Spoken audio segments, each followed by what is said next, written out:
Great মাছ আছে, শুকাই গেছে না, এই কারণে অনেক কষ্ট হইতেছে।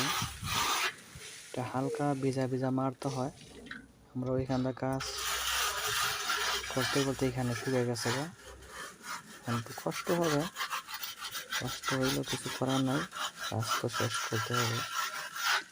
দেখেন আঙ্গুর গাছটা পুরা আছে। মাশাআল্লাহ দিলে এতটুকু একটা গাছ অনেক আঙ্গুর ধরছে।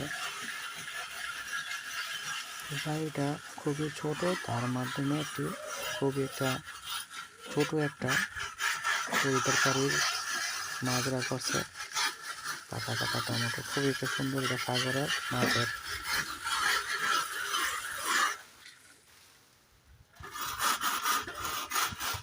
অনেক কিছু আছে।